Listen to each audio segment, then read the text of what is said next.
Good afternoon, welcome. I'm Tony Cascardi, the director of the Townsend Center for the Humanities, and I'm very pleased to introduce our guest this afternoon, pianist Garrick Ohlsson. As many of you know, Garrick Ohlsson is regarded throughout the world as the leading interpreter of the works of Frédéric Chopin. Beginning with his victory in the 1970 International Chopin Piano Competition and continuing right until the present year with a string of remarkable all-Chopin recitals in Seattle, La Jolla, New York Lincoln Center, and most important, Berkeley Zellerbach Hall. He has brought to the world a stunning and truly rare combination of artistic virtuosity and musical intelligence. His repertoire is truly vast and reaches well beyond Chopin, including, I'm told, something like 60 concertos, as well as a wide range of chamber music, some of which he plays as a member of the Fog Trio. That's capital F, capital O, capital G for Georges Flizanis, Garrick Ohlsson, and Michael Grabanier. I first heard him speak in a series of conversations on radio station WQXR in New York on the subject of Beethoven, and thought then that he would be a superb guest to have in our forum on the humanities and the public world. This year, which marks the 200th anniversary of Chopin's birth, has been a particularly busy one for Garrick Ohlsson. He's been traveling globally, playing and speaking about Chopin and other questions. By mere chance, I was riding in a car on March 1st on my way from Newark Airport to Princeton, March 1st being Chopin's actual birthday, or so scholars seem to have concluded, when on the radio came the sound of someone playing the piano, an 1848 Pleyel, in Chopin's house to mark the occasion. The pianist, you will have guessed, was Garrick Ohlsson. This afternoon, he'll speak with us about Chopin and other questions, and thanks to the generosity of R. Casman Pianos, from whom we have this beautiful Steingraber piano, there'll also be the chance for some musical illustrations. I want to thank my colleagues at Cal Performances, especially Hollis Ashby and Matthias Tarnopolsky, for their help and collaboration in organizing this event. I had also much hoped that my colleague from the music department, Nicholas Matthews, would be here to help with the conversation, but Nick is alas delayed on a plane from London. So Garrick and I will proceed for 40 minutes or so in a kind of conversation, and then we'll invite questions from the audience for the remainder of the hour. So please join me in welcoming Garrick Ohlsson.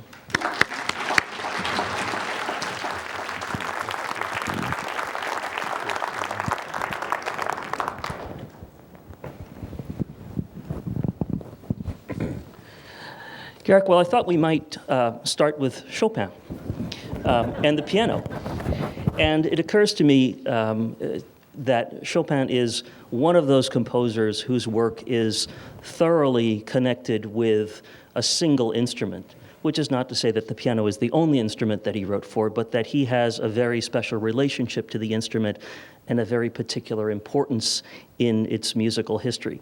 And using that as just a point of departure, I wonder if you would say some things about where the piano was as an instrument and in the history of its music when Chopin came on the scene in the early 1800s, and what he did with it. What difference did Chopin make for the history of the piano and its music? That's a lot of questions. The piano more or less got going toward the end of Bach's life. Bach tried one of these new devices and didn't think very much of it. Am I audible? Yes. Its ancestor was the clavichord. The three big instruments that, of course, Bach wrote for keyboard instruments: organ, harpsichord, and clavichord. On an organ or a harpsichord, there's a mechanism, and it doesn't matter how much you press on the key, you don't get any difference. The artistry of it comes from mechanical sources. With the clavichord, you actually, the human touch of more or less of your finger, in other words, on the key, and the feeling that goes with it, gives you this very emotive sense of control of the actual volume and texture of the sound. But everybody knows that. The piano developed slowly. By the time Haydn and Mozart were in their maturities and Beethoven was young, we had what is now called a forte piano. which was developing. I mean, Chopin was born in 1810. The piano was still an instrument in the train of great development.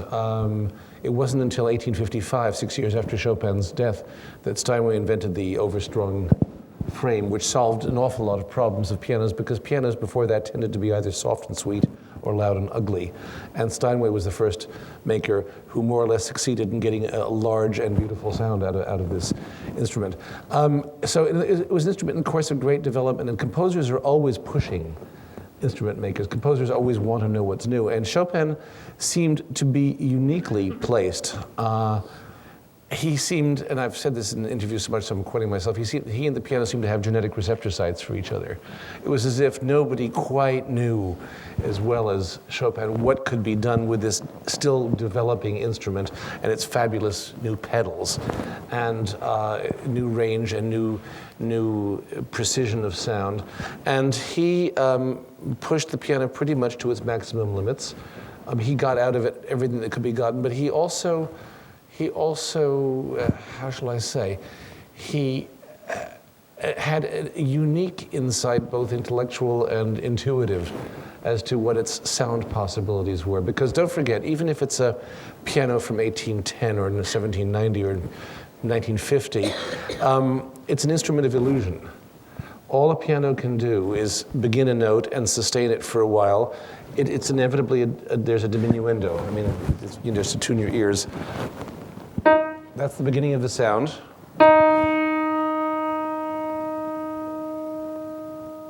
And then you can stop it, if there's any left. Up here, there isn't any left. It's gone. So all pianos share that. And everything else you hear is the work of the composer and the performer. It's an instrument of total illusion. Any crescendos, any illusion of singing, any illusion of connectedness is simply that, it's an illusion. So all you have is are the most exquisite diminuendos, and the rest is us. If I could just interject here, there were moments in the recital in Zellerbach Hall when the decay effect, that gradual disappearance of the sound, the decay effect was absolutely remarkable. What in the music tells you that these are moments where that decay, that fading away of the sound is yes, important? in other words, to look at this as an advantage, not necessarily as a disadvantage. Oh, I mean, one very dramatic spot occurs in the middle section of the F minor Fantasy, which is very soft anyway, but it gets softer and softer. There's a diminuendo. It doesn't say to go to triple pianissimo or anything, but you're already in a pianissimo. And then there's a diminuendo and a retard. The music loses all of its force. And then there's a fermata, followed by a very dramatic resumption of the plot. And in a spot like that, this diminuendo is a very powerful thing because it brings your ear in if you follow it. If you don't resist it, it just, it's sort of as it's going farther and farther away, your ears get more and more attuned to it. So, I mean, that's a very obvious thing. But the power of the diminuendo I'll try to make this apparent even in regular playing. Because one of the basic principles of piano playing is that if in a melodic line, if the next note in the melody, bom, bom, bom, if you play them all at the same level, it's going to sound bum, bum, bum on a piano, and you actually have to match them. There's this lovely theory that what you do is you match the beginning sound to the end of the diminuendo in the sustained sound, but that will just lead you down to zero sound pretty well. It's a very noble theory, but it doesn't work. So Chopin seemed to understand more than most of the great composers of his time, although they were getting there too, how to create this illusion of song on the piano. So when you say that Chopin was pushing what the piano can do and that composers invariably push instrument makers to do things, one has the impression that that involves making instruments that can give greater sound, more sound, but it must be other things as well. It must be instruments, in this case the piano, that can give more subtle sound, be more responsive. Exactly, and the question of action, the mechanics that make the hammers go up and do all the things that they do. I think Chopin probably demanded a great deal. I don't know what his relationship was with piano manufacturers. I think it was pretty good with Erard and Pleyel, his two favorite makes. So apparently the piano in his house, the one that was his, was a Pleyel? Yes and no. there are not enough people here, but I'm just going to say it. For any of you who have either heard this broadcast, that was not his piano. I see. It's one of three period instruments from 1847 and 1848. I think it's either two Erards and one Pleyel, or two Pleyels and one Erard, owned by the Chopin Institute in Warsaw, which are all instruments he played on either in public concerts or in salons in Paris. So he actually touched those pianos. So they were they're not only touched by him, but they're of an aesthetic and of a period that he would have recognized. And I know we're not going to talk about the issue of whether one plays, when one has a philosophy of playing on period instruments or not. But as you played that piano, would you imagine that Chopin was satisfied with this? Was this the kind of piano that Chopin would have imagined well suited to his music? Or do you think Chopin would have been imagining sounds and music that was beyond what those pianos could do? I think all composers do. I mean, Beethoven was notorious for wanting to write something that couldn't be realized in this world, but he was pushing into the future. Chopin was not such a shovey personality as Beethoven, but I think every good composer and every good pianist longs for more than you get. We're always wanting more than the instrument will do. So yeah, but I think the very good pianists of his period, I imagine, would have been very joyous for him, because unfortunately, this Pleyel, this 1848 7.5-foot piano, represented one of the peaks of piano building of its time. And yet, of course, because of the antiquarian factor, it's all original except for its strings, which of course would have all disappeared by now. They would have all broken and rusted. So everything in the instrument is original as Pleyel made it in 1848. But I also noticed that in 1848, Chopin played an 1848 piano. He didn't ask for one that was 150 years old. He didn't think it would be more wonderful to have something that didn't sound nearly as good and didn't play as well. And I mean, so now you know where I stand on this thing. I actually like modern pianos better, because although the old pianos tell you something about inequality of registers, they give you certain charm of timbre, they give you an insight into certain things. I can also tell you that one of the things that pianos have to do, all musical instruments have to do, is vibrate. So the soundboards, which are the loudspeakers of pianos, have to be crowned by the manufacturer. If they're flat, they don't vibrate, and you don't hear them. So they have to be crowned. And all pianos eventually lose their crowns because they lose the war of the down-bearing from the frame. And this piano had lost its crown mostly in the treble, like pianos do. And so it had a pretty flat, dead treble. Now, I know the trebles of those pianos didn't sound perhaps as pungently full as ours do, but nevertheless, I don't think it's what Mr. Pleyel meant. And I don't think he meant the same action parts to be sort of replaced and coddled and held together with Scotch tape and glue and whatever they are. So it was also an antiquarian exercise. Nevertheless, music is far more important than its instrument. And I discovered that when I was actually playing the performance, I had gotten used enough to the piano that it didn't feel that much different. And when I actually heard the broadcast, yes, it's like hearing a different singer with a different voice sing the same music, but it's still the same music. And it didn't transform my insight at all. Certain textures were a little bit easier to realize. Certain things were a little bit more difficult to realize. It was actually paradoxically harder to play soft. And I think that's the fault of the decayed action, because I think piano technology in those days was pretty sophisticated, and Chopin was the most famous pianissimist of all time. So I don't think he actually had to deal with that. So who knows what it really sounded like? We don't know. And it's very fascinating. I mean, I just obviously don't belong to the early instrument people who say this is the only way to go and this is the true way it sounds. Well, I'd like somebody to rebuild an 1848 Pleyel of that quality, but I'd like to hear what it sounded like new. And then, of course, there is the issue of in what space it's being played. What is the hall like? What acoustic qualities does the hall have, and how does that contribute to the sound? Well, and especially it's very valid with Chopin, because he detested playing in large halls. He only gave 30 public concerts in his whole life. We know each and every one. We know the programs he played, and he did not like. And it was often said that the effect of his playing was often lost in a large hall, because he was basically not, like Liszt, an orator to the multitudes who would sway the crowd. He seduced and persuaded. And when he was heard in those famous salons, and his auditors would include some of the finest musicians and minds of the time. I mean, he might have Heinrich Heine and Schumann and Berlioz listening to him on an evening. Every great musician who heard him had a life-changing experience. There's a word that's often invoked when people speak of Chopin, and it's pianistic. And they say that his music is exceptionally pianistic. It's a very difficult thing to put into words, but what does that mean? And what does it mean, especially in the case of Chopin, for it to be pianistic? Well, that goes back to the idea of him understanding what to do with the piano. It's not just with the beautiful sound of a piano, but also how to play it, how to free up the mechanism of the hand. For example, once again, if you go back to harpsichords and early pianos, there was this whole well-behaved thing of you had to play, it must be smooth like oil, I believe Mozart said, or people around Mozart's time, and they would even play with a coin in the back of the hand because exaggerated movements would produce a rough sound also, and it wasn't the way to achieve the desired result.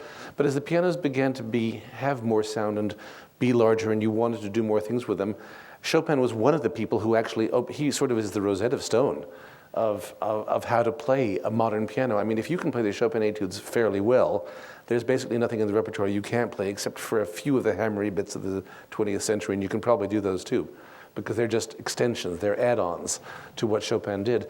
So in other words, he is pianistic in the sense that he takes the organic development of what the hand can do and expands it and contracts it and makes it incredibly complicated, but it's still possible. Beethoven, of course, wrote music just as difficult, if not more difficult, but he cared not at all about the organic hand comfort of it. And every instrumentalist knows this who's played Beethoven, because violinists say the same thing, and so on. Beethoven actually didn't give a damn, as he said, about the fiddle when that string quartet complained about the difficulty of it. And if that's your problem, you figure out how to do it. Beethoven wrote the music he wants to hear. Not that Chopin didn't, but Chopin's music is born of the piano and of human hands and piano sounds. They are all inextricably linked. And if you take Chopin off the piano, he sounds terrible. I mean, I remember Rosalind Turek used to make the point that the genius of Bach is that he's not sound dependent. You can play the D minor violin concerto, as Bach also did, on the harpsichord. And what could be more different playing a sustained melody than a harpsichord and a violin? And yet the music, the essence of the music is just as great. So it's not dependent on its sonic clothing, whereas Chopin is the total opposite. He's totally dependent, and I'm not going to get into whether that's a strength or weakness. It doesn't matter. It's a different artist. It's a different feeling state. I had the pleasure a couple of weeks ago of hearing about a colleague's research, James Davies, which has very much to do with questions of piano playing and the fingers. And apparently there was, and there may still be, some great difference of opinion about whether the fingers should all be treated as equal or whether the fingers should all be cultivated for their distinct personalities. Yeah, and Chopin was in the forefront of that. Don't confuse a pinky with a thumb. Exactly, because there was a lot of piano pedagogy at the time as the instrument was developing and people were trying to figure out how to play it, that wanted to, the ideal was to even out the fingers should all be even, every scale should be even and so on. I mean, it should sound even, whether it should be even. And Chopin said he wrote notes on a teaching method which he never finished. He said to try to equalize the strength of the fingers is flying in the face of nature. But I think something like you should cultivate the personality of each one or know the strengths and weaknesses. Because even Schumann, who was a great genius and a really wonderful piano writer and wonderful pianist, permanently damaged his fingers because there was some sort of, this is the weak one, the fourth one, and all pianists know that it's tied in by tendons to the fifth and the third. And even though I'm a pretty good pianist, my fourth finger doesn't go up either any more than yours does. People say, well, yours must be so much stronger. Well, it's much more skillful. But, I can't lift it like I can lift these other ones. It just doesn't work. So you have to figure out how to, but Schumann used a device to raise this thing so it would cause more strength to develop. He permanently damaged his hands, and many people did. And Chopin's actual compositions, by the time he arrived in Paris, which was a hotbed of pianists and piano teachers, he was so successful, even at age 21 or whatever it was, that I think it was at Moschel or one of the great pianist composer teachers who offered to fix the flaws in his piano playing and compositions and said it would only take about 3 years. And when Chopin's etudes were published, they were recognized as sensational things, but one reviewer said it is not advisable to try to play these pieces without a hand surgeon present, because it was so radical and so new. And now I have to actually show you what that means, because You know, you start, if you put, I mean, I'll leave out most of it, but if you do that, your hand falls into a nice little convenient ball, and we do, you know, exercises, and then when we get more advanced, we do arpeggios. And in Chopin's first etude, what he does is he takes that kind of basic Czerny figure, but he opens the hand over a tenth and has it cover 4 octaves in the same time that Czerny would give you 1 bar. Well, sorry.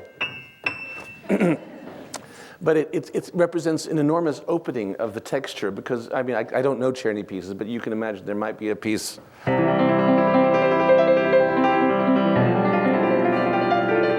You know, that's fine, and it's a good exercise, but it doesn't sound like this. Sorry, I haven't warmed up.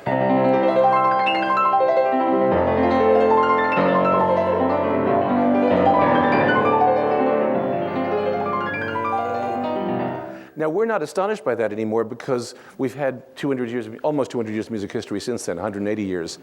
But nothing like that had ever been heard in Europe at that point. This was news, boy.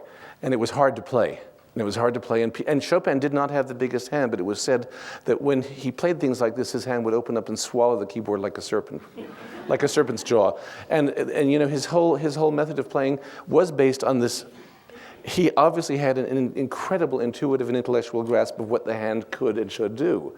And so then he was always talking about souplesse, suppleness, you know, because people, even to this day in 2010, say, I can't play that piece, I don't have a big hand. Well, I do, so I know I have an unfair advantage.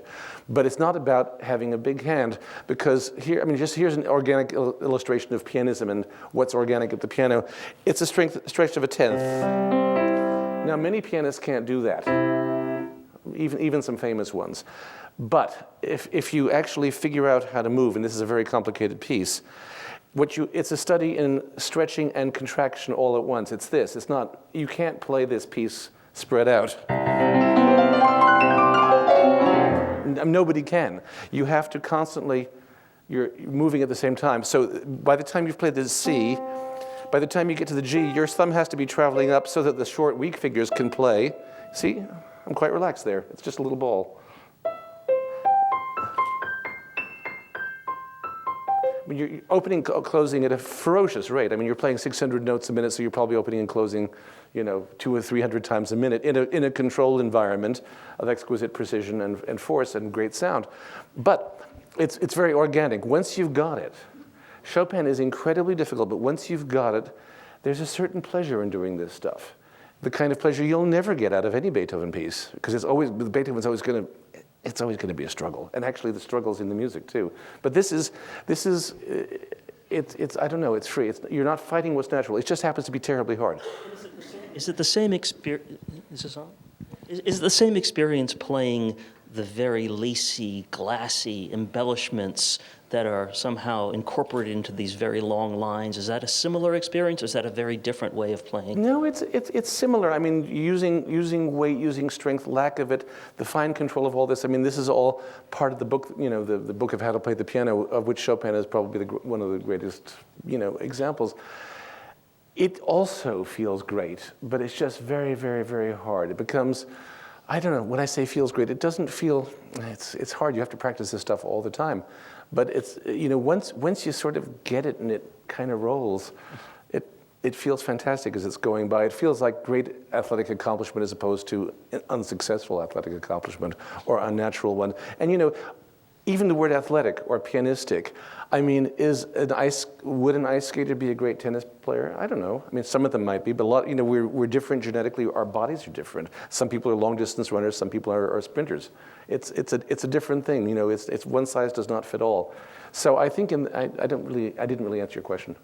Well, but let's, you're giving an example from one of the etudes. Yeah. And of course, Chopin wrote many, and there's lots of examples of great composers who wrote pedagogical pieces. But Chopin also specialized, so to speak, in small forms. Not that he didn't write other things, but if you take the etudes, the preludes, the nocturnes, Many short forms seem to be, what, a specialty of Very much. Chopin's. He wrote many more short pieces than big ones. As a matter of fact, he was roundly criticized all through Europe, particularly in the German-speaking world, for not writing great monumental pieces.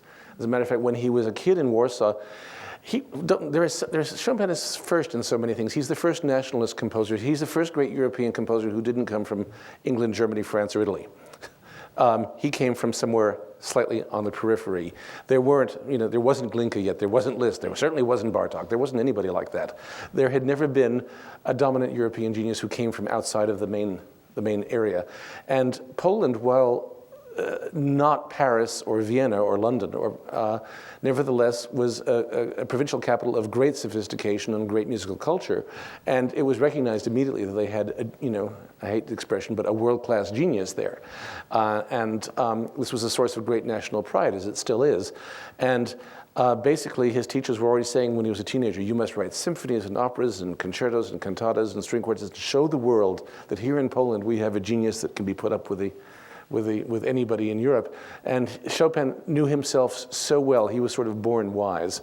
He just said, no, that's not what I'm going to do. And of course, that was a disappointment. And even Clara Wieck's father, this is Schumann's wife, who was a famous pedagogue and brilliant, said that, that lazy bones Chopin, all he wants to do is write for the piano. He doesn't even like to play concerts. He doesn't write string quartets, doesn't write counterpoint, doesn't write masses, doesn't write operas. What kind of composer is this? It's lazy bones. So, but Chopin always knew his own mind and his own heart, and he knew where his strengths lay, and that's what he was interested in. And what's the famous quote about him? He said, my kingdom is quite small, but within it I am really king. And that is, his kingdom was, the human heart, basically. And yet if you take a sequence like the Preludes, there's an interlocking quality there is, to although them that he did not make it explicit. But they do seem to answer each other. If I can avoid the subject of preludes, he was, of course, like all great composers of that time, a great improviser. And if you look, say, at the 4 mazurkas, opus 41, which form a great set, and now that we know that the C-sharp minor comes last, which we didn't know when I was a kid, but we do know, and it really is true. The first piece is basically in E, is in E minor, and it has a middle section in B. Just take my word. The next piece after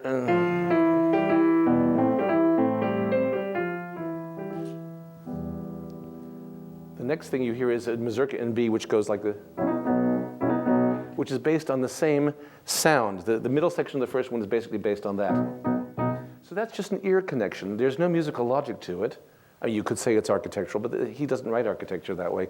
The third piece is in A flat and has nothing to do with it, except it takes the second mazurka ends. And the first sound you hear is, it's delightful. I mean, it's what improvisers do. They just suddenly pick a thing out and I'm taking you here now. The next mazurka ends in a half cadence. The second subject of the intermediate subject is this.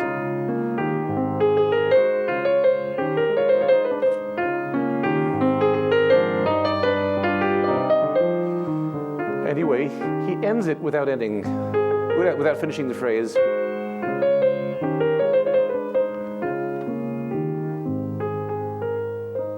He just leaves it up in the air. And there's there's also been this G flat emphasis, this 5 feeling, which you've heard a few times. So it leads right into a C-sharp minor big piece. Now, it doesn't say, and you don't have to play these pieces together. Chopin's not like that. He's not saying, this is my point. These are not the Beethoven Goldberg would have said, you must. But these are not the Goldberg variations. Definitely not. Yes, yeah. But that's the kind of, and the preludes are just full of all that kinds of stuff. And as a matter of fact, a lot of his music is. And this is one of the great things that Brahms learned from Chopin, jumping ahead. Because Brahms is not such a Chopin-esque composer in some ways, but he adored Chopin and knew him very well and had, his music, of course, and had Chopin manuscripts in his collection. And when you look at the late Brahms piano pieces, you see this kind of understanding of how to connect things, not as architectural consequence, but just as things the ear is delighted to hear, and textures and so on. It's a very rich thing. Actually, it's interesting that Brahms fought for the inclusion of Chopin and Couperin and Rameau in the first Gesamtausgabe, the first complete editions, which were published, I guess, in Germany or the German world, when classical music was beginning to realize it had a canon of literature. And Brahms was one of the editors, and apparently he had to fight very hard against some of his Germanic colleagues because I think they wanted it to be basically German music, which is, after all, plenty. But Brahms said, no, we have to include these three people because they're of that stature, even though they don't come from the German-speaking world. I mean, well, Handel, of course, became Englishy, but he was German, after all. But Chopin became French. Well, Chopin was, of course, half French and half Polish. I mean, his father was born in Lorraine and went to Poland to fight against Napoleon and became very Polonized, and the language at home was Polish.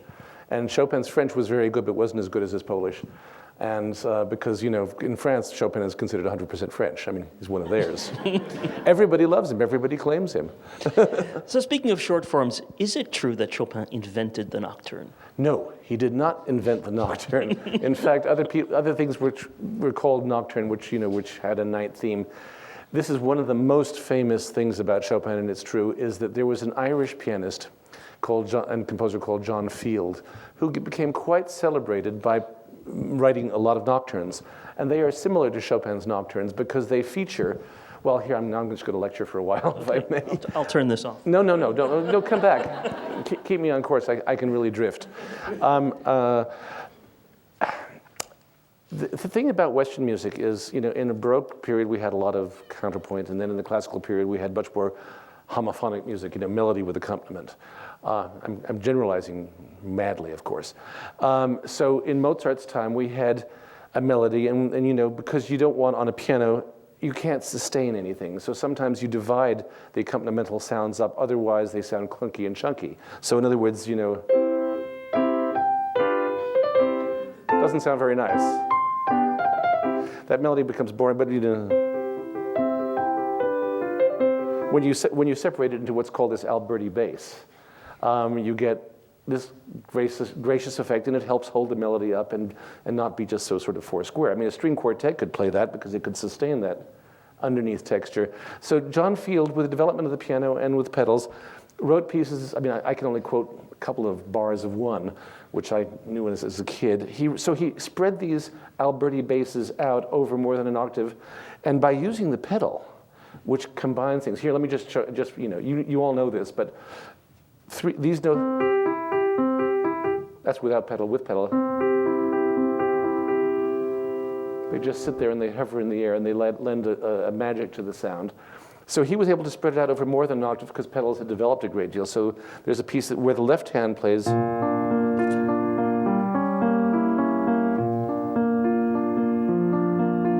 above it is a very pleasant tune.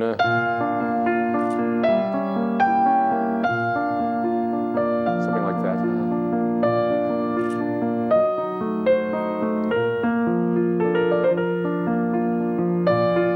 And his pieces are very nice, and there's actually one nocturne I think is almost great.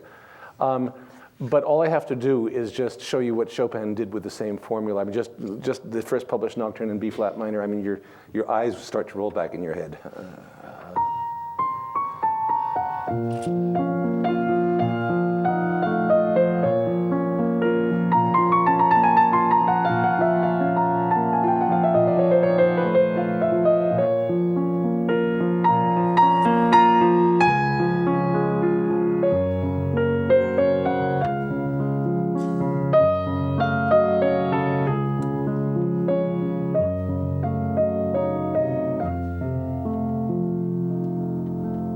And so on. I mean, it's the same thing, but it's much better.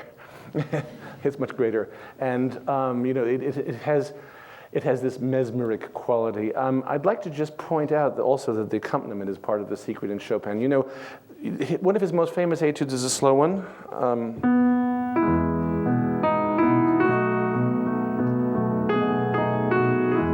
Of course, and you know, there's a million things that make Chopin great. He's also one of the 5 or 6 greatest melody writers in history too. He was very plugged in that way. But people often say, why is that an etude? It's a beautiful nocturnal-like piece. Well, of course, it is in its character, but what you don't know is at this point, Chopin is asking you to play the melody with the weak fingers of the hand. He's actually cultivating the tone and of these, you know, this is the weaker part of the hand up here. So you have to play it, so you could cheat, right? So he puts this rather complex accompaniment right under it. So you've got, I mean, you have no choice.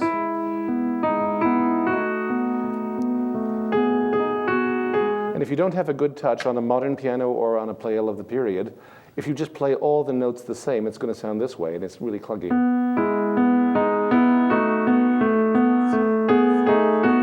You know, that's the syndrome of, you know, the 8-year-old piano student who plays The Happy Farmer by Schumann.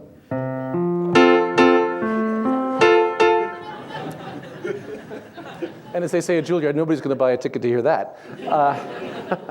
So what you have to learn how to do is control 2 levels of sound in the same hand. Because if I play, that's not the tune.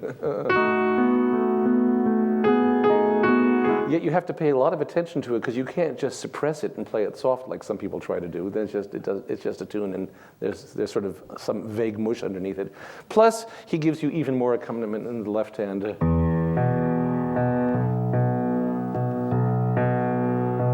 So all of these textures form a complex bed on which the main course of the theme sounds. And so it becomes quite a study in control of sound and musical understanding.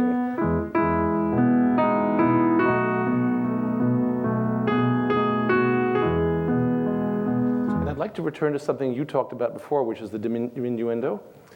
Notice how all that intermediate stuff in the middle takes your mind away from the fact that the tone of the melody goes away. It's practically gone. But all that harmony and intricacy actually kind of helps it keep it alive a little bit. Because also, if we're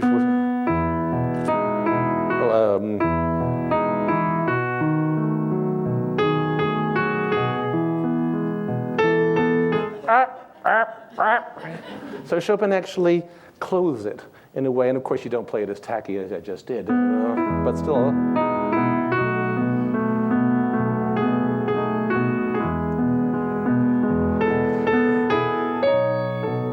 The ear is then willing to believe that it's hearing a tune, and that's part of his thing. And that's what I mean, if you put Chopin, if you take this thing and you put it in an orchestral transcription or a violin solo or, God forbid, an organ, which I've heard, it sounds absolutely disgusting, because when you can actually realize the sustaining quality of the sound, it loses all of its suggestiveness. It loses its chastity. It becomes pornography. It becomes the thing itself rather than the poetic thought of the thing itself. And that's why when you hear a violinist play a transcription of the Nocturne, which I'm going to talk about in a minute, the D flat, it's utterly gorgeous, but it's just too technicolor. It's like, it doesn't leave anything to the imagination, no matter how beautiful it may be, you know. Did the nocturnes change? He writes them at different times. He wrote them through. Chopin changed. He shares with Mozart this characteristic of being a sort of inspired genius right from the start. But nevertheless, even though Mozart always sounds like Mozart, he also developed. Both composers moved to more complex textures, and both struggled more in their older age. Neither of them got very old. Of course, Mozart's and Chopin's struggles don't sound like such struggles. I mean, Beethoven struggles on purpose. Chopin and Mozart hide it, but he became less spontaneous, less purely melodic, and there was a great deal more counterpoint. For example, in the great E-flat Nocturne Opus 55, number 2, he writes a left hand, which is a bit like a Bach cello suite, which implies multi-voices.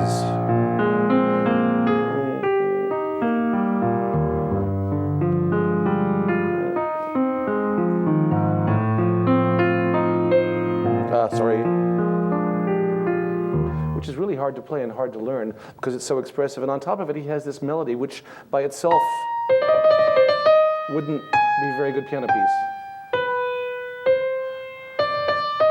But this incredible mixture, once again,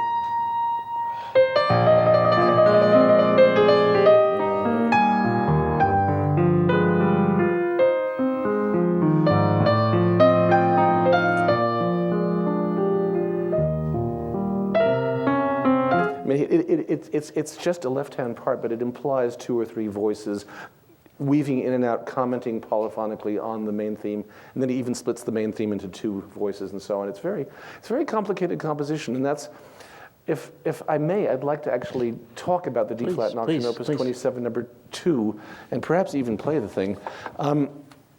It's a very famous nocturne. You've all heard it. It starts like this. And that's a singer.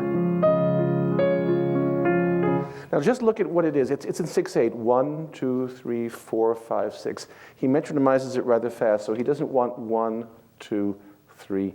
He wants 1, 2, 3, 4, 2 big beats to the bar. On top of that, he adds enormous rhythmic complication because he doesn't go, he does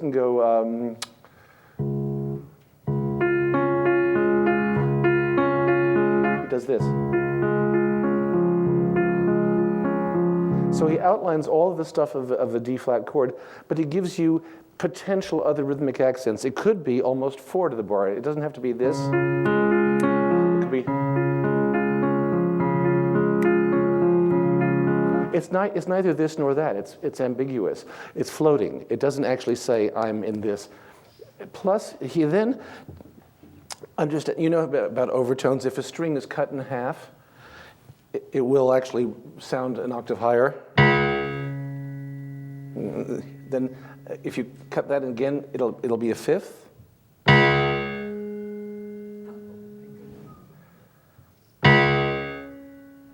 And the next one is this one. And what's the second note of the piece? He plays this magnificent D-flat.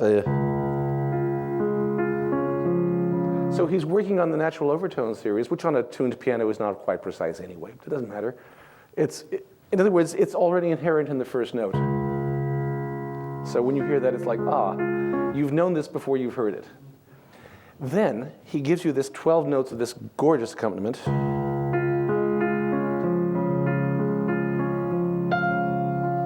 What's that? That's the same note, an octave up, which by itself, and if it didn't have that kind of accompaniment under it, might sound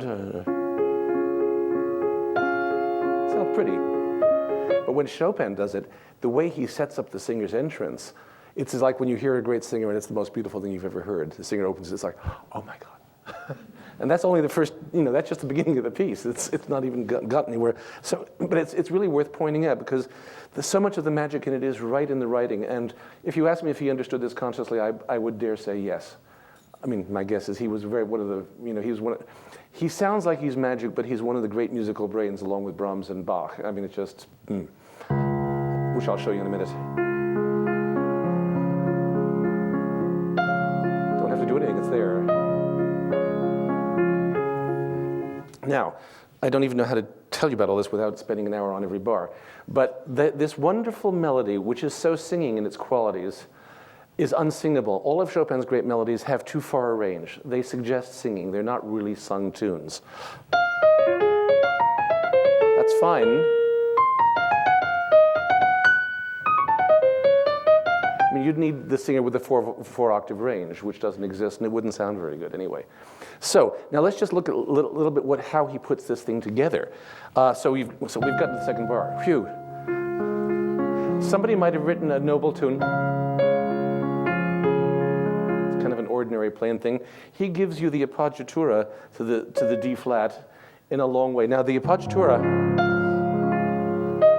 that's not of the harmony. It's a dissonance. But he directs you to have the pedal on.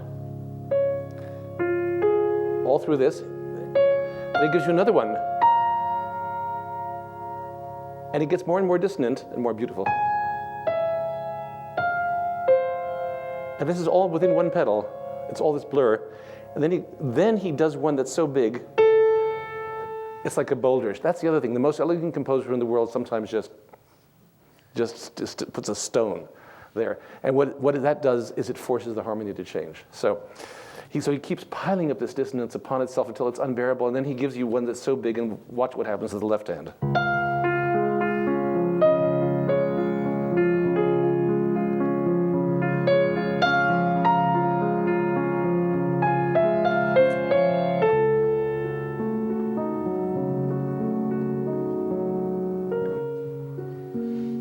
Now, any normal composer would have resolved that flat six down to there.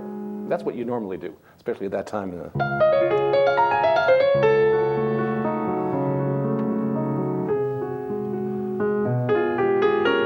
What, something, I don't know.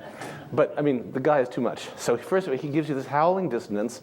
The harmony has to change in response, and then he resolves it deceptively upwards in the most...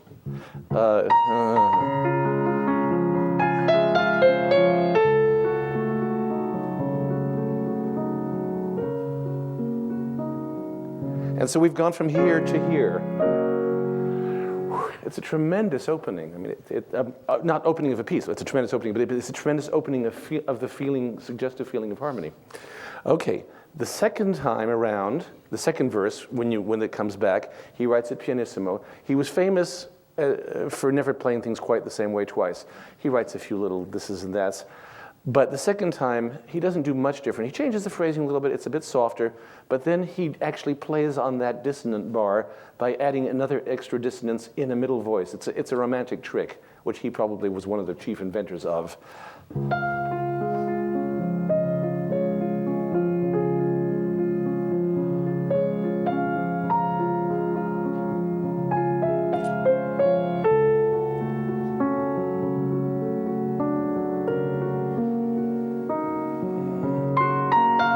And it's just unbelievably breathtaking. I mean, it's just, how can anybody imagine such a thing? Then, of course, there's variations on variations. I can't tell you about every piece thing. The third time, when the thing comes down, is the payoff. It's forte. Or is it triple forte? I don't even know. It's loud. Which brings up another thought, that Chopin was such a weakling. He was the original 90-pound weakling.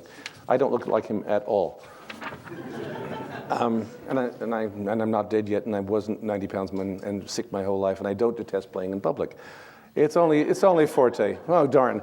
Well, lots of people think that Chopin, being such an exquisitely poetic, sensible character, couldn't have really meant it, you know? This is a controversy that will never die down, and I don't play in a miniaturist way. The famous story of when Ludwig Gutmann, one of his favorite pupils, was a strong German kid, was playing the A major Polonaise for him. He broke a string in the piano, and Chopin, of course, was at this point very old and very sick.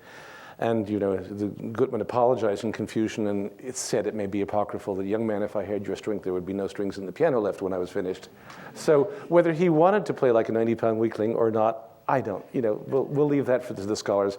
The third time is, people often don't play it forte. They play it kind of a little more. They sort of Baudelarize it. I actually don't.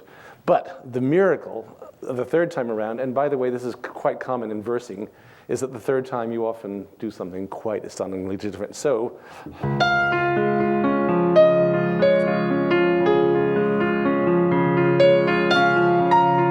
gonna love this.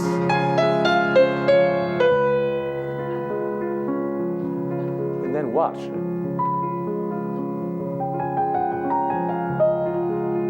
Same.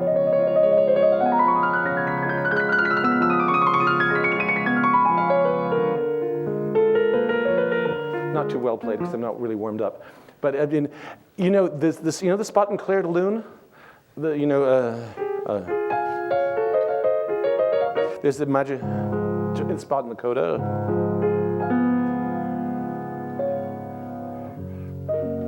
And Debussy, quite rightly, was regarded as a formidable genius for having done that.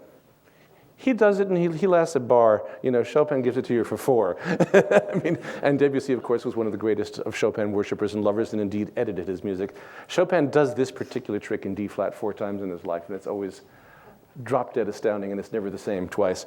Is this the one you'll play for us? Yes, I'm going to play this one for you fairly soon. I've left out all the subsidiary stuff because I wanted to point out that, you see, Chopin stood at the cusp of classicism and romanticism. He didn't have patience with the romantic movement. He thought it was pretty tawdry and vulgar, and he didn't like all this synergy of words and music and images and music and all this early 19th century stuff, which was really very big and very hot and great.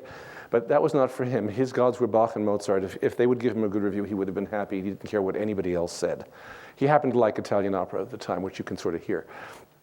but he was a classicist in his working methods and a Baroquist. I mean, Bach and Mozart were his gods. And I've finally come at this point in my life to feel that what he does, you know how Baroque music kind of goes on? Starts and it never stops. It just, that's very typically Baroque. Classical music is discrete. It has beginnings, middles, and ends to many of its phrases, and the phrases often end in a courtly way.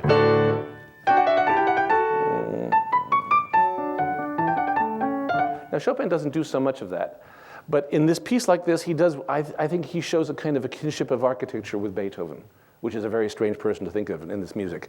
Because of the way, and I've left out all the intermediate stuff, but the way the music gets presented, and then the third time is the charm, and then it leads to an enormous climax where Chopin really drives the piece home, and then there's an enchanted coda in two parts.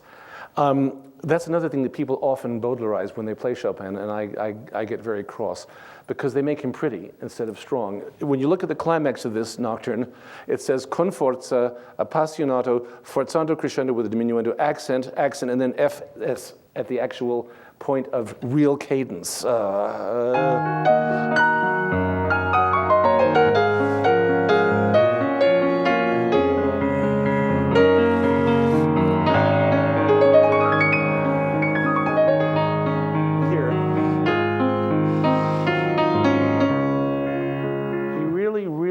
Drives it home, like Italian opera does too a lot, both of his time and later. This whole piece is leading toward this spot. It's this trouble. If Beethoven were writing this piece, you might have an idea right from the beginning that this train of this powerful engine is carrying you there. With Chopin, you haven't got a clue. It just, rather more like Mozart, it just kind of happens at you. It's as if it's fully formed. Then he does two tricks, which are just so sensational it's not true. After this big passionate thing, he gives you dolcissimo over a pedal point D flat, a sliding chromaticism down where you get these harmonies.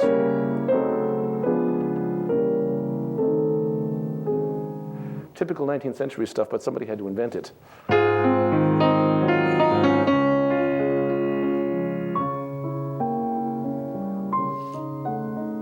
Listen to it, it's still amazing.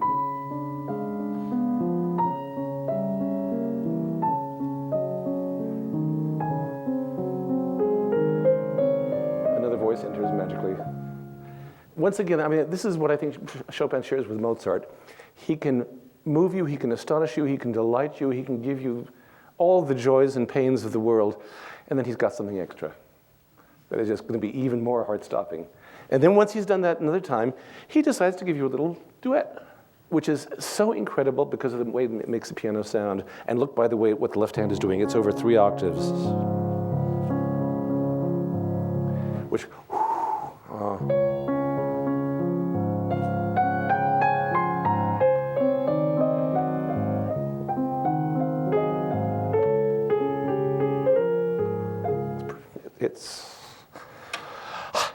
it's so good. How can you stand it? And then he has the couple walk off stage in a 7-against-6 rhythm, which for the pianists in the audience, you know how to do that?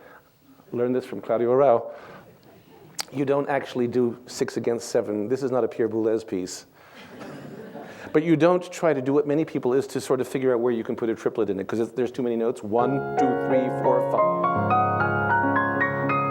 5. You hear lots of people very uncomfortable in that spot. You just play the 7 evenly and fit every note of the left hand in between. So it's not really rhythmically correct, but it sounds like a million.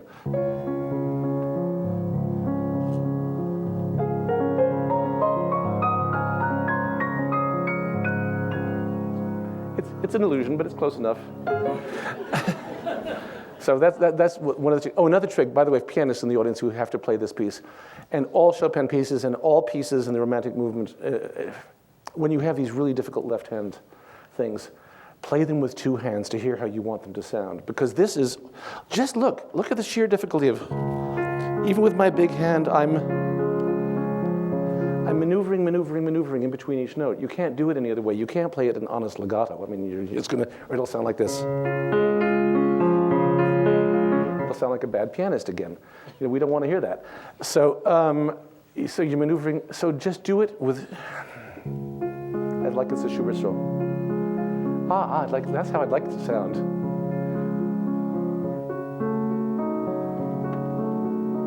In other words, take the difficulty out of the thing and hear what you want the music to do, and then figure out how to make your hand do that, which is no easy trick. Anyway, I've left out most of this piece, but I'd like to play it for you if I may. Please. Yeah, and I hope I'll get the fioritura better.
We know there's incredible complexity in it, but he sure makes it sound as though he dipped his pen in moonlight. Exactly. I guess that's the larger point I was trying to make. Is Thank that you. It does that thing to you, and you don't have to. Nobody has to know about how complex it is. And I actually left out most of the piece in talking about it. Well, I want to thank you very much for that, and now maybe invite some questions that there might be from members of the audience, and both so that you can be audible to the hall, but also because we're making a recording of this, I'd like to ask you, once your question is recognized, to wait for one of the microphones that will come to you so that you can be heard and the sound recorded. So if we do have any questions that you have for Garrick, please. Be brave. Let's see, why don't we start here on the end? Thank you. Well, I'm wiping away my tears. It's so beautiful. Thank you. So what is the inside your compass that you use to track the emotional parts of so much of this, of your playing? What inside me? Well, that's a good question, and I think it probably takes a lifetime to understand and know. You know, all the things I was showing you in the piece, those are some of the many things that ever since I was a kid turned me on about it. It was like, wow. This visceral sense of excitement and beauty or sorrow or passion or whatever. But then you have to learn how to put it all together, too. So I actually don't know the answer. But I think it's just, for me, interpretively, and this goes for all composers, is to try to, I mean, it's this funny thing that some great musicians have told me, it's, you get it all from the music, you know, but you don't just get it. I mean, understanding what that dissonance does and how it happens, that's all well and good. That's intellectual. It has to be visceral. It has to be a visceral, sonorous experience for me. And also, the great thing about Chopin dipping his pen in moonlight is that this thing has to sound spontaneous. And it has to sound like you're making it up on the spot. And you have to know it. Pieces like this I know so well because I've been playing them for so many decades. I could just sort of sense 12 bars ahead if I'm really moving there fast enough. You know, I can push, pull, push, pull. Let me give you an illustration of how you can learn to do this. I heard a Michael pianist, the excellent American pianist, play a recital, and he played this mazurka of Chopin. I'll start you.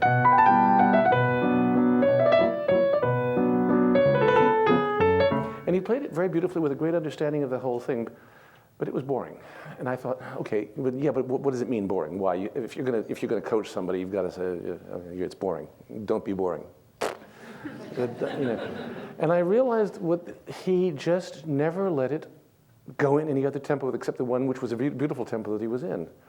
And I said, you know, this is going to sound stupid and formulaic. I said, but you know, every so often you should just play a phrase at a different tempo. You know, a little faster, a little slower.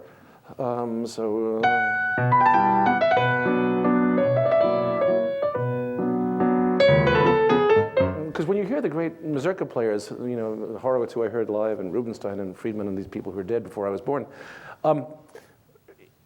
it's coming, it's going, it's alive. It's not like it's not like a lecture. It's just alive, and you just, so even in the Nocturne, there are spots where I just suddenly I'll let it move, or sometimes push it, or pull back. I don't know. I think it just has to do with trying so hard. And when I was 19, I couldn't play it. I mean, I played it okay, but it was, you know, it wasn't nearly as conscious. I didn't know how to. It's a lot of paying attention to all that stuff, but not in, yes, analytical, but not just in your head. Let's take another question. Let's try down here in the front, sir. Yes.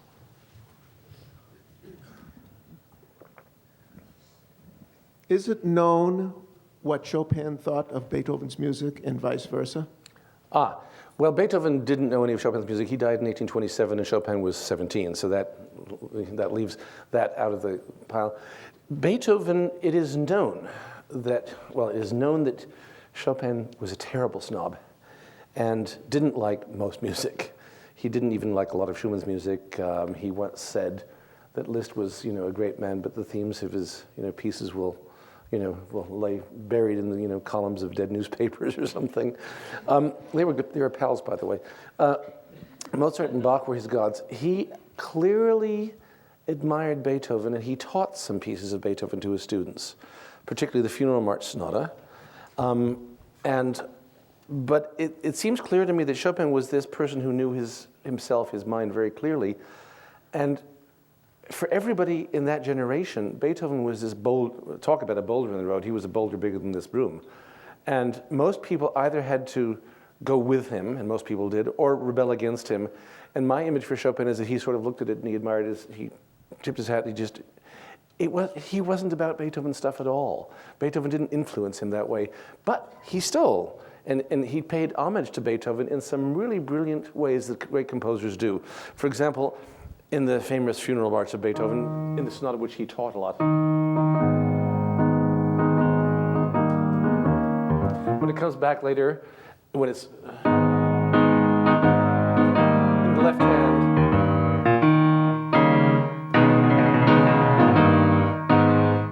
in his own march,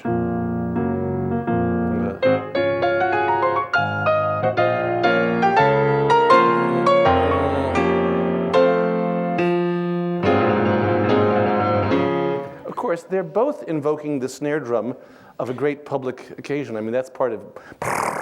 But in any case, I think he certainly knew that. There are indirect quote. The one that stuns me the most, because it's in the same. It practically sounds like it's the same piece. Is the end of the Revolutionary Etude, the coda.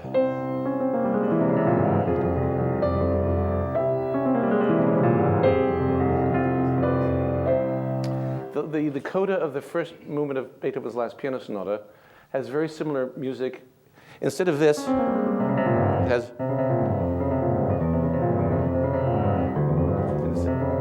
And it also a chorale-like thing in the right hand.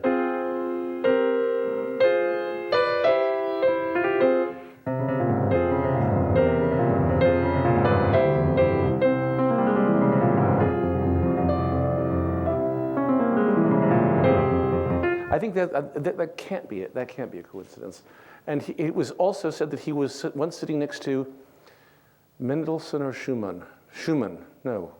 Well, one of the great composers, one of his pals, at a salon in Paris where they played the Opus 135 quartet, and Chopin is reported to have said to his colleague, "We'll never do anything that great." So I think it was a very mixed relationship. But as an artistic style, he was just, Beethoven didn't bother him very much. He didn't have to react. Let's see. Yes, in the back, sir. Yeah. That was not a definitive answer. You throughout the lecture, you kind of comment on the singing quality of some of the pieces. Could you kind of comment a little about the relationship between Chopin and contemporary opera, as well as I know he wrote a few songs, but they were not often performed. So could you kind of talk about that? The songs I'll answer about first because that's easier to answer. Chopin wrote 17, 18, 19, I forget how many songs on Polish poems. They're called Polish songs because they're all in Polish. They're far from his greatest work. Some of them are very charming and lovely, but if you had only the Chopin songs, you wouldn't know who this man is. You wouldn't have any idea of the range and genius. You'd have a hint that this was a very talented guy. They're lovely. They don't make a good program. Never do more than 4 or 5 at once because they're slight.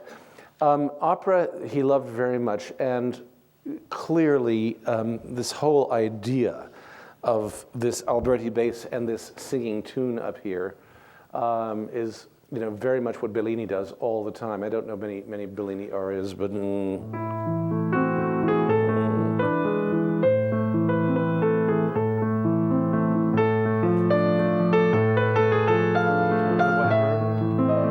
Whatever. I mean, all those melismas, those fiorituras, these long lines, this smooth accompaniment, this nocturnal kind of thing. He was clearly is one of the models that he used in the Nocturnes and many other pieces, so there's no question about it. And he was a rabid Italian opera fan ever since he was a kid.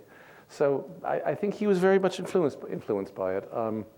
And he admired Bellini, Donizetti, Rossini very much. I don't really know what to say, except that you can hear how the music sounds similar, and also his idea of the fioritura, these chromaticism, the coloratura, and also these very long sustained lines, which are characteristic of Italian opera of the bel canto era, are very much mirrored in his music and evoked, but not, as I said, not actually sung because the singing range is not possible. But they give you, Chopin always gives you the sensation of this kind of operatic singing. So I guess I can't really say much more than that. Let's see, you have a question. Let's go over here. Yes, way in the back on this side. Yes, thank you. Thank you. Well, I know this is a very large topic, but I was wondering if you could give some just general impressions or thoughts about his two piano concertos. Sure, that's an easy one for me to do. Chopin wrote two piano concertos, one when he was 19 and one when he was 20. The first one was published second, so it's called number 2, but it doesn't matter. He wrote them as vehicles for himself, plus the 4 concert pieces, shorter pieces for piano and orchestra. He only wrote for the orchestra 6 times, and he never wrote any piece of music that didn't have a piano in it.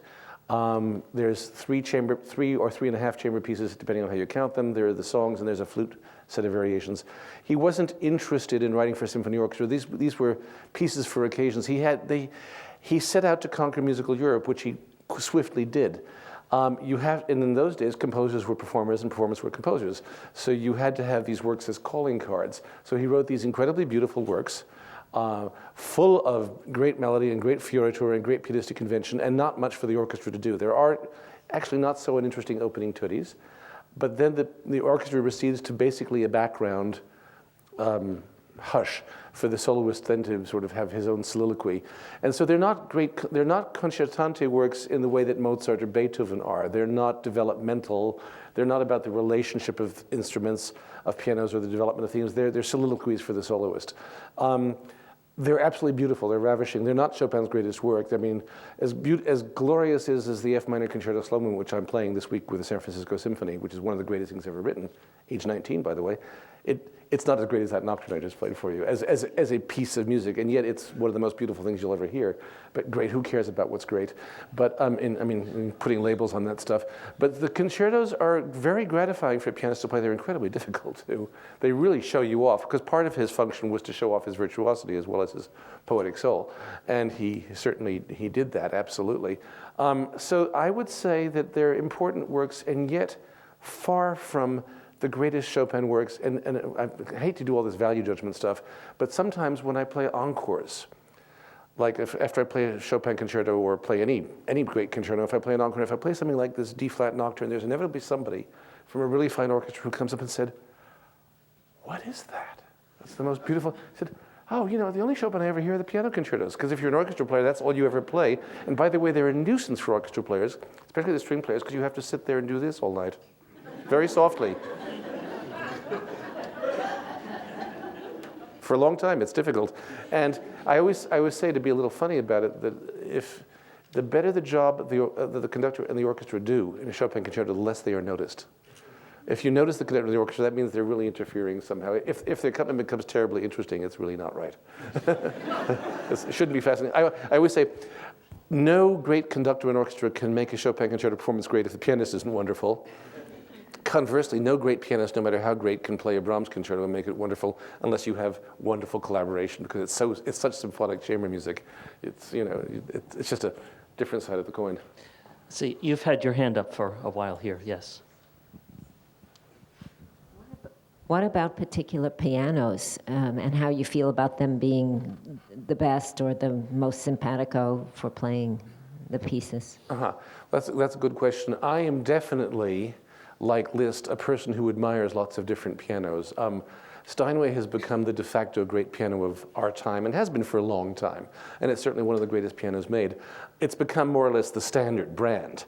But I love the great instruments that were made both in America and in Europe earlier. Some of them are no longer extant. I'm a great admirer of Mason Hamlin's, one of the other great American aesthetic piano, but I like Bosendorfer's and Bechstein's, and now I like Steingraber's, I guess, because this is a first for me. I'm a vive la différence kind of guy, because I don't think it should be only one standard kind. But there are many of my colleagues, even some very great ones, who will only play on Steinways. If it's another brand, they just won't even look at it. But we are all different that way. Just as among fine pianists, many technicians tell me this, that especially Steinway technicians, when pianists are in trying pianos out at the famous Steinway basements in London and New York, they want to pick out a special piano for a special character, for a special piece. Generally, apparently, we fall into 2 categories. Those who play the way they play no matter what the instrument is, and they have to find the right instrument, and some of the greatest pianists are like that, and others who are incredibly flexible and who morph. I remember once listening to Murray Pariah try 3 pianos at the festival hall, because I had arrived to try the three pianos in the next half-hour slot, and he was there, and he said, "Oh, good, we can play for each other." And I watched him go from one to the other, and after 10 seconds, I couldn't hear that there was any difference in the piano, because it sounded like him. I mean, the first chord, oh, he's not going to like it, and then suddenly, oh, the music, oh, wow. Whereas, he's an exceedingly skillful and flexible person who, in other words, pianists either do what they do or else they try to find out what the instrument will do. And, I like to think I belong in that category, but it's pianos, if you get a piano that 90% of the pianists think is great, the other 10% are going to hate it anyway. So it's very personal. So Chopin sounds good. No composer makes any piano sound better than Chopin. I think that's it's just kind of de facto. I mean, if a piano doesn't sound good played when somebody good is playing Chopin, then it really doesn't sound good. But I like lots of different ones. Thank you. I think we'll take one or two more questions. Yes, here, Paul. Could you say something about the relationship between Chopin and the other composer who wrote almost exclusively for the keyboard, Scarlatti? I can't say much about it. Something in the back of my mind tells me that he taught Scarlatti, I believe, and admired him very much. I don't know much more than that, actually. Certainly Scarlatti's sensibilities, both as a virtuoso and as a poetic composer, make them sort of family members. I mean, they're sort of cousins or something. I mean, they're very preoccupied with making music at this piano, both of great brilliance and exotic variety and of great passion and poetry. So I guess, but now I'm making this up. I really can't say much except that I have known my whole life somehow that he was an admirer of Scarlatti. But I can't tell you much more than that, sorry. One last question, if there is one. Yes, yeah. I didn't see the hand. Oh, sorry. Yeah, is there? There's one. Go ahead. Thank you. Testing, 1, 2, 3. I have to kind of preamble this just a little bit. I invent musical instruments, and it isn't like making musical instruments, because when you invent an instrument, you have to invent a playing technique and a music and all that, and then learn to play it yourself. Now, I noticed, for example, that this piano is not actually warmed up. And when you warm up an instrument, it literally becomes a different instrument, an instrument when it's cold as opposed to warmed up. It plays very, very differently. That's right. I noticed that Rachmaninoff and Beethoven, in their compositions, will warm up the instrument within the composition very, very early. Ba, ba, ba, ba. Whereas this doesn't happen in Chopin and Mozart that I recognize, and because I think in Chopin, one cannot imagine his piano not being warmed up. And I'm not quite sure why Mozart doesn't warm it up, but maybe he's just so great that it doesn't matter. But could you comment upon that? Well, I think you've commented very eloquently. Now, warming up a piano, I mean, I'm not sure I understand the same thing by it that you do, but I think I do.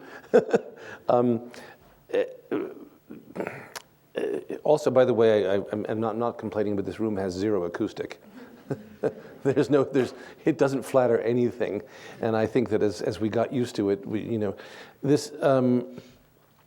I take warming up a piano to mean, well, literally, I think scientific research even shows with pianos and violins and such things that if they're not played for a while, the actual vibrational quality, the way the wood conveys the vibration, they need to be played on to sort of get warmed up. But of course, then there's also the thing is the piano gets warmed up in relationship to the piano too. So I don't know. Chopin, Mozart, I know what you mean. He doesn't set an instrument ringing, as it were, very much. It's just kind of is what it is. It's very beautiful. You've got me stymied. I mean, I think you defined it pretty well. But I do know what you mean by warming it up. But of course, you're warming yourself up at the same time. So there's no objective reality. It all changes all at once. And you get used to it. I mean, if I played 10 pieces for this on you, I would know the piano so much better by the end of it. It would be warmed up, so I would be warmed up in relationship to it. Does that make sense? Yeah. Garrick, I want to thank you so much for this very, very insightful conversation Thank you. and the fabulous demonstrations. Thank you. Thank you.